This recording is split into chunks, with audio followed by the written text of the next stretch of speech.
Hey, Billy. Billy. What's up? There you go. Cat got your tongue? What's that? I said, cat got your tongue? Yeah, I didn't see you. You didn't see me.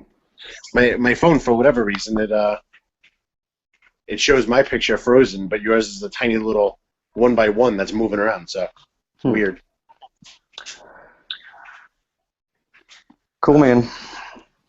So, I'm going to get right into the story of the water heater to start with and go from there. But finally decided it was time to replace my 14-year-old water heater.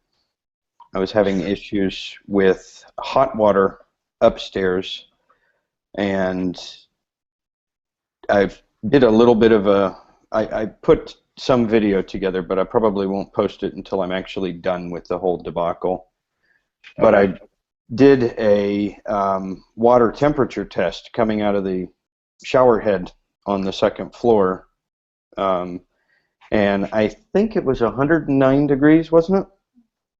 Not bad, but it actually seemed to be the hottest we'd ever felt it in a while. But since we actually had temperature on it, it made you feel, I don't know, there's probably some psychological things there. So I did a combustion analysis on it, and I had low oxygen, high CO2, but not over 9. I had under 5% oxygen, I think. And then I had, what was it? I think it was 23% excess air, Okay. which is low. Right. So I actually removed the little fire door that goes over where you access it to light the pilot, Hmm. and actually got an improvement in oxygen. My CO2 came down a little bit, Okay. and my excess air actually climbed from about 23 to somewhere around 35, I think was the best we got it. Um, Okay. I went ahead and played with the gas pressure a little bit. The manifold pressure per manufacturer is 4 inches on natural gas. But Okay. since I was getting such a low oxygen, I figured I would see how far down I could back it just to play with it. I mean, I was going to Right. replace it anyway. But I backed it down, and I think I got it down to like 3.63. So not at the 3.5 that I was kind of hoping I could get it to, but Right. definitely under the 4. Oxygen improved, CO2 improved, excess air improved, but I couldn't get it any lower. I was back down all the way to the lowest potential gas pressure. Um, Okay. when I changed the water heater, I noticed that the side of the tank was dented. Not, not a major cave-in, but it was Right. bad. That, you pull it out of Okay. the box and it's got a dent in it at all. So I went ahead and put it in anyway because the dent was on the back, and I figured, it's just dented. It's not damaged. Right. Um, Ended up having to make a run over to Lowe's because of the issues, um, or because of the piping. I had bought some fittings and they weren't good enough, so or weren't sufficient to do the job. And I needed a new expansion tank. I hadn't looked at it real closely before, so I went ahead and got an expansion tank. Got some more fittings. Got some water line. In this area, PEX is very common, so I got PEX and Hmm. some shark bites or gator bites.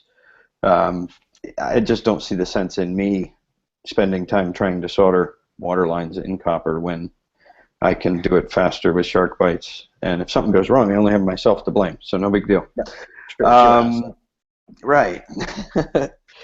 um, So I get the new water heater in, I get everything piped in, water piped in, and I turn the water on, and I'm letting it fill up and draining, or letting the air out of the pipes, draining water off of the sinks and toilets and tubs and showers. Um, and after it had filled up, I went ahead to see if I could get some water temperature. I was going to test the water temperature, and then I was also going to go ahead and test the combustion again. So I go upstairs to check the water temperature, and everything's cold. And I was like, well, of course it's still cold. The tank hasn't even heated up one full cycle. So there's no way I'm going to have hot water until the tank heats up. It's a 50-gallon tank that is just empty and filled with water that's as cold as it's ever going to be. So got the tank pilot turned on, got it fired, and let it run for a little bit before I put the analyzer in. And I'm taking my readings. I'm letting it run to see what it's going to do, and my oxygen is a little low again. My CO2 is a little high, but not over 9. My excess air is low, and my stack temperature is actually kind of high. What was it? Close to 600? I think it was close to 600 stack temp. Okay. So I'm looking into it to see if I can figure out where to make adjustments to gas pressure, or how to get more air into it, or whatever. And I'm looking through the little sight glass, and to where you can see the pilot and the burner, and I see a drip, and it's coming from the vent stack over the burner, and it's dripping onto that big pancake burner, and you can hear it hit the pan, and then you can see the flames go orange, and you hear a sizzle. And I was like, this cold water, I mean, all of the pipe fittings that I had put on were sweating. So I figured that it might just be cold water. It, condensated the tank with cold water, and maybe it's just condensation from getting filled up. So I didn't think anything of it at first very seriously. I let it continue to run, and I was, watching the combustion and trying to see what was going on there. And I noticed that it continued dripping, and I thought, that condensation that was there probably should have been gone by now if it was just condensation from the tank filling up. I mean, that vent pipe is exposed to almost 600 degrees based on the analyzer, so it should be drying that out really quick. But it's not. So I turned off the gas valve, and of course my light goes away, so I can't see the water drip anymore. So I fire it back up so I can see the drip, and it's still dripping. I said, well, let me, just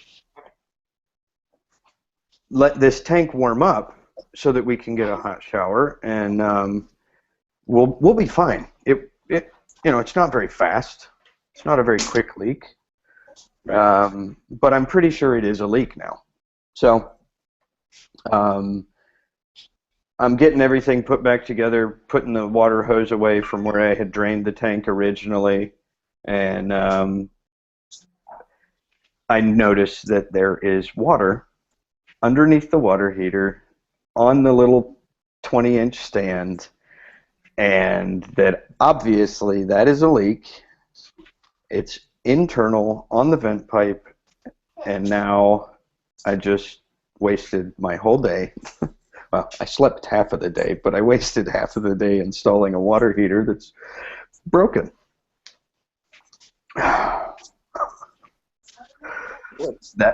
That'll drive you crazy. Well, the good thing is you did it with shark bite fitting, so it should just pop a new one back in fairly fast. This is true, but get this. Um, since I knew it was leaking, I was getting ready to drain it. So the story's not over. I knew it was leaking, so I was going to drain it, and I didn't want, even if I don't have pressure on the tank, if I've got 50 gallons and the leak's at the bottom, it's going to drain 50 gallons of water through that little crack or whatever it is over time. And I'm not going to be able to get to it for sure until next Saturday unless I take a day off to go take this damaged tank back and get a new tank and do it myself. So I didn't want to have 50 gallons of water leaking out over the week. And so I shut off the main, and it's a corkscrew or a screw down, not a ball valve. And when I have been playing with it this whole time, when I shut it off originally, when I opened it after I'd changed the tank, it's been tight. It hasn't been real smooth or nice. And I'd actually had a valve on top of the water line or water tank on the cold water inlet that when I cut the old tank out, I went ahead and cut that valve out and put in a new T-handle ball valve. But the other one is the main. It's just barely sticking out of the wall. Right. And I don't know where I'm supposed to find fittings to just change the guts on the valve, because you can do that. It's not very common anymore. Usually people just buy a new valve and put it in. But where it's located, I would rather just turn the street off, pull the guts, put in the new guts, tighten it down, and go on. But you can probably tell where I'm getting with this part of the story, but I broke the knob on the water main coming into the house. The handle's still connected, but it's not doing anything to the plunger on the inside of that mechanism. So now I have a leaking water tank, and my manual shutoff inside the house from the street is broken. So I run out to the street and shut off the street main, and now I have no water. I really don't think it could have gone any worse unless I dropped the water heater on my head and killed myself.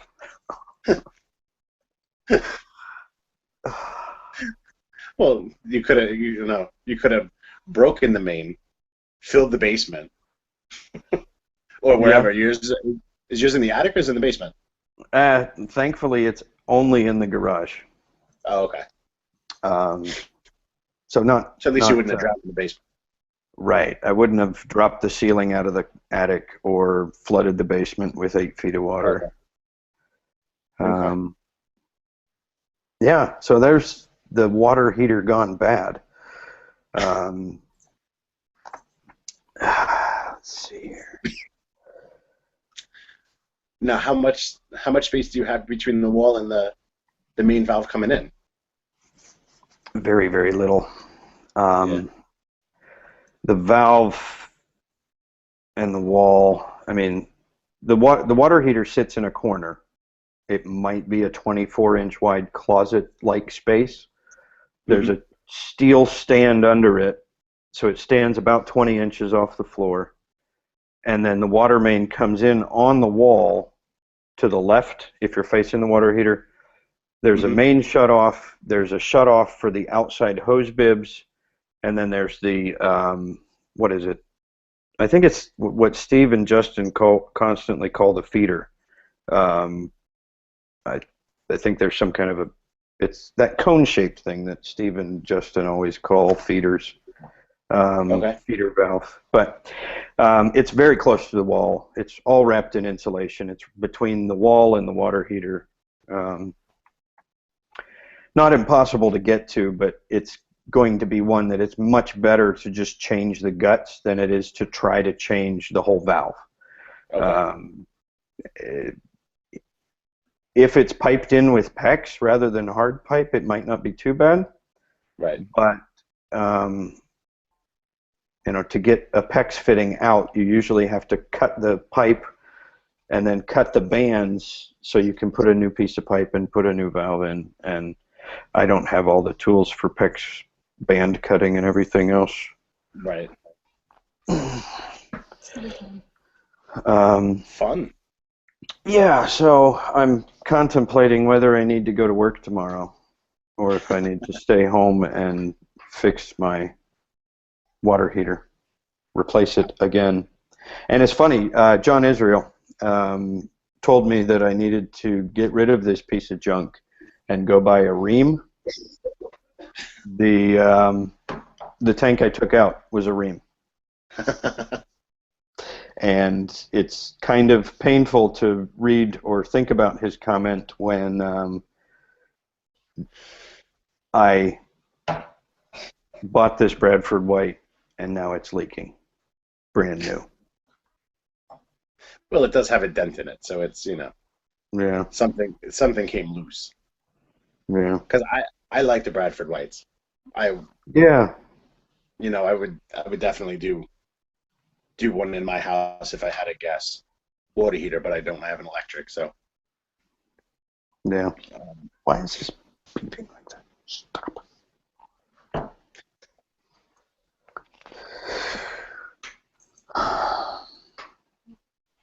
The other part of this broadcast that I wanted to cover was the best of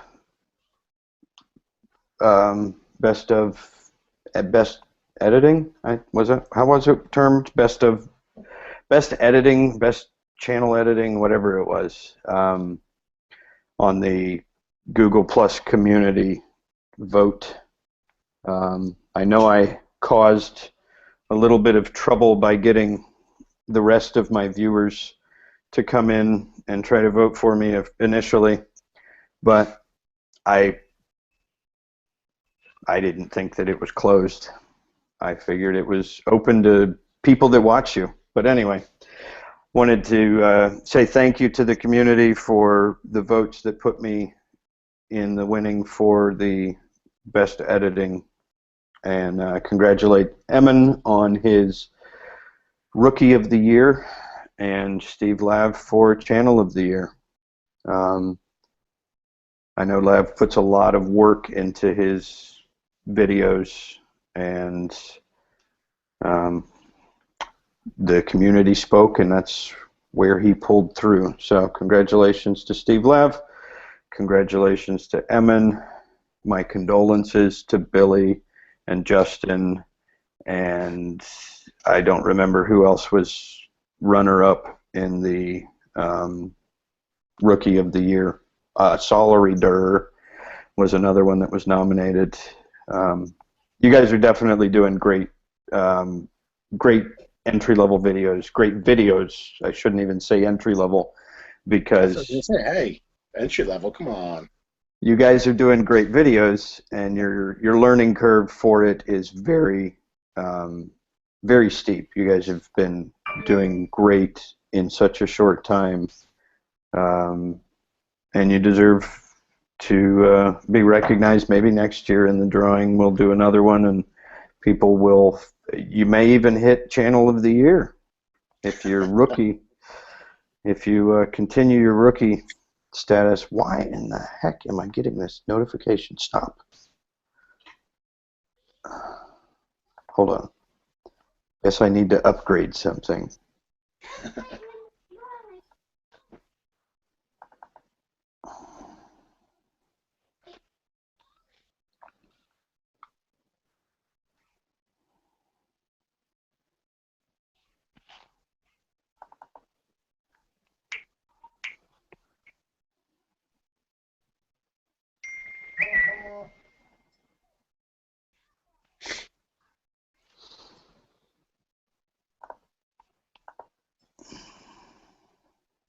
Okay. I'm getting these ding dings. It sounds like somebody's beating on an anvil trying to build a medieval axe or something.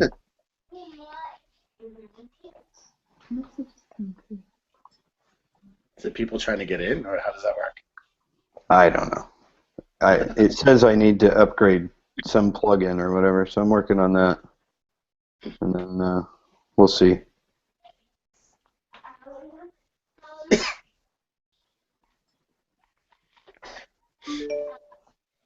Installation successful. Yay.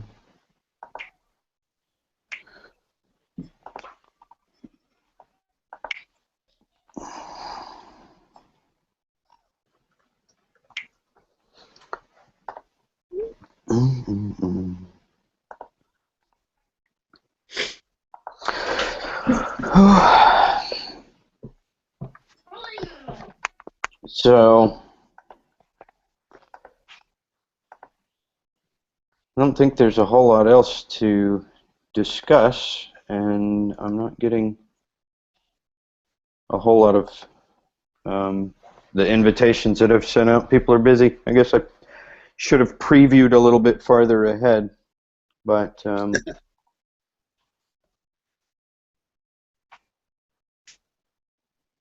Hey, if you stayed on long enough, I'm sure a bunch of people would jump on. yeah.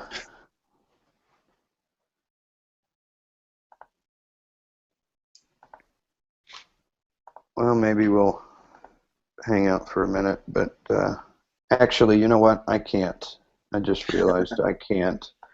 I've got to get to the grocery store. I haven't been grocery shopping since I started Project Meloche. It's like 6 or 7 weeks. Um, Fun. we have been busy for ages. It's ridiculous. But yeah, I think we've covered the things that I mainly wanted to discuss. Everything else is just details, and it was nice to hang out with you for a minute, Billy. But You too. thanks for watching. Like, subscribe, comment, and share. We'll see you on the next video. Yes. You want to do the same, Billy? Sign us out? Yep, that's same deal. Like, comment, subscribe, share, just like you said. Alrighty, Billy. So, Thanks, man. It's good talking to you. take it easy, man. We'll catch you Have fun. later. Bye. Bye.